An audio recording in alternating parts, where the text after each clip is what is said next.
fenómeno del no-show es cuando un usuario, cuando un cliente de un restaurante hace una reserva y no avisa cuando no va a ir a esa reserva. Pues el fenómeno del no-show nos afecta a diario.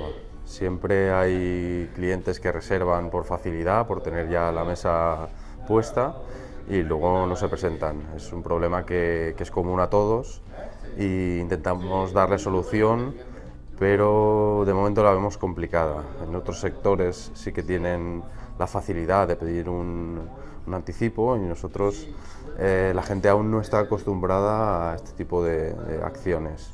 Bueno, yo creo que principalmente este fenómeno es un problema sobre todo de educación del cliente, de que el cliente entienda y asimile el daño, el perjuicio que está ocasionando el local cuando hace un no-show. Acabamos viendo situaciones prácticamente surrealistas, como por ejemplo que David Muñoz ofrezca por Twitter una mesa que ha avisado una hora antes de que no va a ir a cenar esa noche. Pero en todo caso es evidente que el empresario pues debe tomar soluciones al respecto y debe, en cierta manera, la medida de sus posibilidades, minimizar el impacto que le puede producir un fenómeno como este. Por eso entiendo muy positivo que hoy el hostelero pueda venir y que pueda conocer qué se está haciendo, qué están haciendo otros compañeros, qué están haciendo otros hosteleros para intentar solucionar este problema. La forma en la que podemos minimizar el impacto, bueno, hay varias maneras. Una es las campañas que hacen las asociaciones, las federaciones, los colectivos, para que el público en general, el consumidor en general,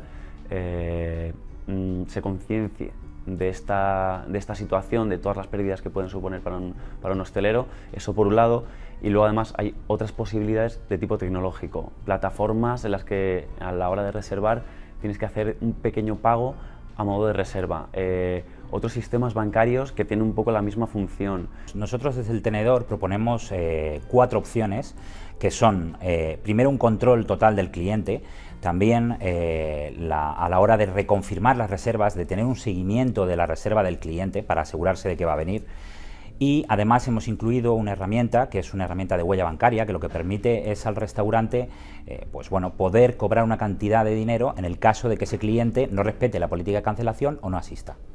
A nivel legal, las prácticas que están haciendo para recoger los datos son correctas siempre y cuando el hostelero en este momento cumpla al 100% con la ley de protección de datos. Si no es así, corre el riesgo de recibir una sanción por parte de la Agencia Española de Protección de Datos. Las sanciones estamos hablando de que pueden llegar hasta 300.000 euros. En protección de datos yo creo que lo mejor sería a título individual, es decir, no crear una bolsa colectiva digamos un fichero que sería morosidad, por decirlo de alguna forma, porque complicaría exponencialmente todo el tema de la protección de datos y posibles cesiones, sanciones, denuncias, etc. Pues la verdad es que cada vez más los restaurantes utilizan estas opciones y hemos reducido el número de no-shows en el año pasado en un 32%. Todavía es un volumen alto el que existe en la restauración, pero cada vez más con la digitalización y con estas herramientas que le permiten al usuario, herramientas como la del Tenedor Manager, le permiten al restaurante hacer una mejor gestión de sus reservas y hacer una mejor gestión de su ocupación, bueno, pues les están ayudando mucho a no tener esas mesas vacías en el último momento.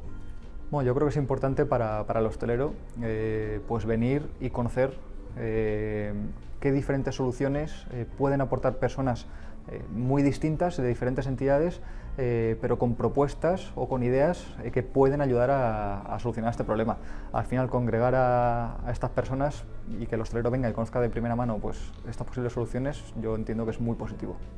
Bueno, pues estamos muy agradecidos a la Federación de Hostelería de hacer este evento, esta mesa de comentarios y de crecimiento en cuanto a empresa, porque nos ayuda mucho a ponernos todos en contacto, a ver ideas de otros empresarios y expertos que nos digan cómo poder atajar este tipo o darle solución a este tipo de eventos que nos sucede. Yo creo que es una forma estupenda de hablar de ello, ver qué posibilidades tenemos a nivel tecnológico y sobre todo si tenemos que lanzar una campaña, hagámoslo todos juntos.